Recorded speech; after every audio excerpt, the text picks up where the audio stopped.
Hi there. I would like to share some little information with you today.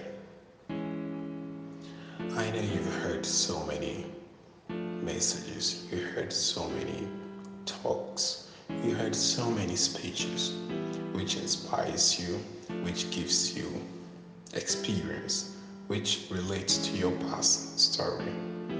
And I know for sure that there are a lot of things you're still fighting. There are a lot of things you're still trying to overcome in your life. As a person, every person, everyone, every human has to find himself or herself in this situation. Most of the people who try to look at the side comparing to this kind of lifestyle are the people that always have challenges. What I'm trying to emphasize here is this, that as a person, you always have something you're fighting for. You always have something you are always trying to become better over.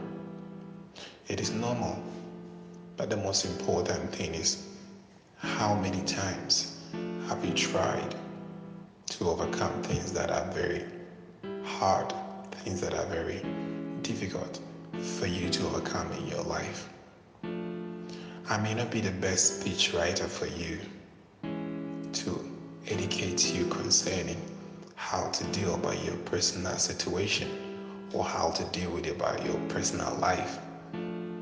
But I think it is time for every person to find a day, a moment, an hour, sit down and analyze things that you've been going through for many years. And I know for very sure if you had to sit down and get a book and a pen to write down all the stuff that you went through in the past years, you will be amazed how far you have come. And then again, one of the things every person is expecting to see when you make this list of things that you have passed through in the past is that how many of these things are you able to overcome? How many of these things are you able to correct? It is your best wish that you get it all done very soon. Surely, it is your very wish that you're able to come. It is your very wish that you're able to come to overcome all these weaknesses, to overcome these challenges. I tell you, you have the most powerful tool in your body, and that is your brain. Is to train yourself on how to overcome stuff that are draining your life, things that are sending your life backwards. Many people will try to look at it in this way. Then I'm used to it. I can never stop being into this. But the only thing I'll say is this. Have you ever asked yourself how you started all this? This is something very important.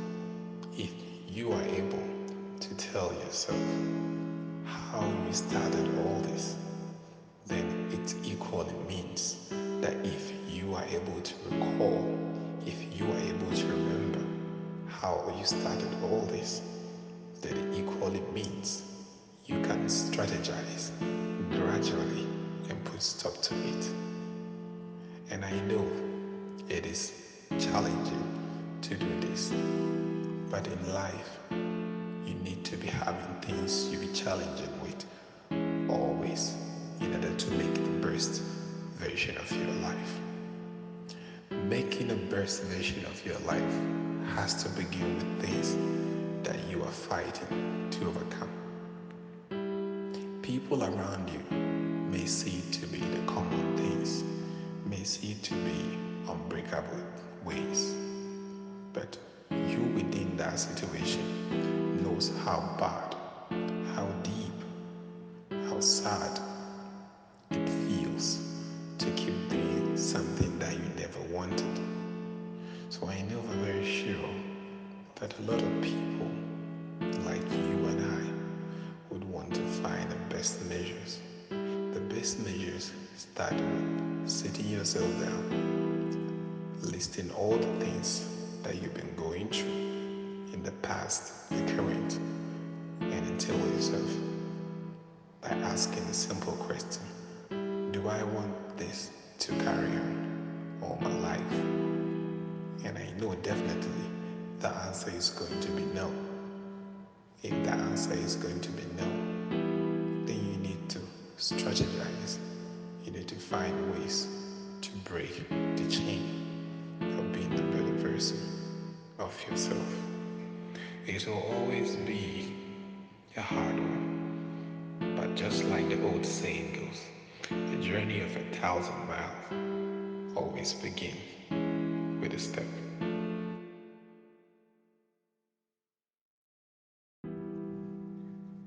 A journey, a step, a walk, a decision, and a future goal. Everything begins from you. When you were born into this world, everything that you ever wanted to achieve has been already installed in your head. It is up to you now to fight hard enough to look for it. It is so big to the extent that there is no easy way to bring it out because it looks very little in your head.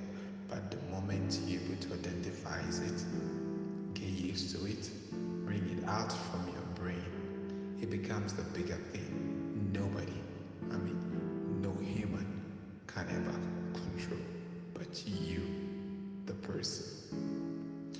Many people have an old saying, which I always have a second thought to that, which goes like, we came to this world empty, and certainly we'll be going back empty.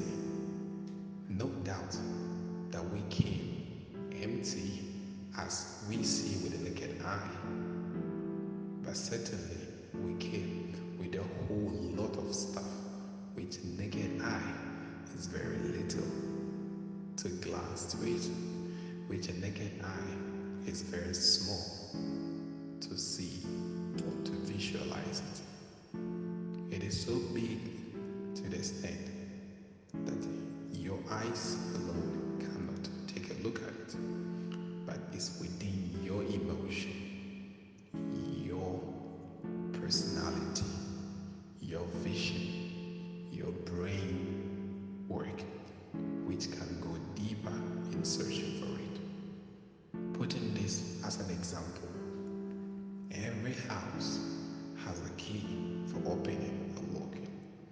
There's no doubt no house in this life has ever had a key bigger than the human hand, yet it is the only tool that locks the entire building, and it is never easy for you to get in without the key.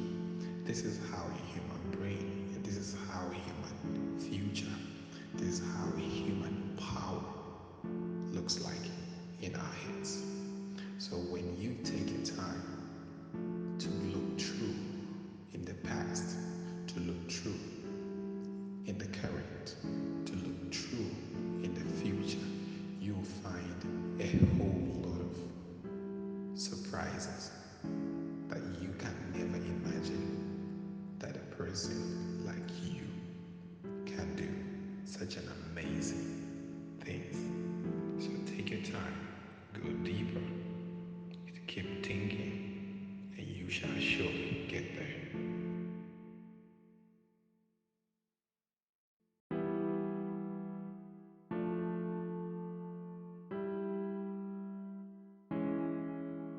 Of research, based on a lot of researchers. They say what we see and what we know.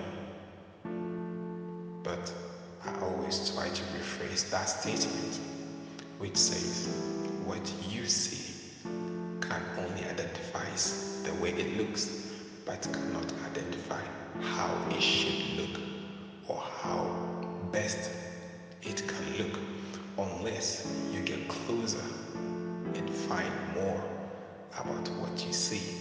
So in this case, we will come to the point where the entire world have been put into two sessions. There's a session that looks things critically. Likewise, there's a session that looks not critical. Most of the time, the people that looks not critical are 98% due to other researchers. 98% in the fact that when you see something in a white color, absolutely, perfectly, that thing is white color. But those who think critically in the 2% of the group will get closer and try to find out how impossible can it be changed to different color. How can it be something not only white? That is the kind of people a lot of people has to turn into. You cannot only identify something by the simple look. You have to identify something by knowing even more. Then you will know how best to identify the thing. I used to say this, that your eyes sees it, but your brain defines it. That is a clear statement that sometimes you can be looking at something, but when your brain is not looking at it, you can never identify it. You don't even see it clearly. But the moment your brain defines it, your eyes can just flash to it. Then you know what it is. And likewise, your body can identify things more than your eyes. You can have your eyes closed, and yet your body can feel and your brain will identify it. So in this case, it tells us that we should not be part of the 98% of people who identify things without giving it a second look, without giving it a critical look.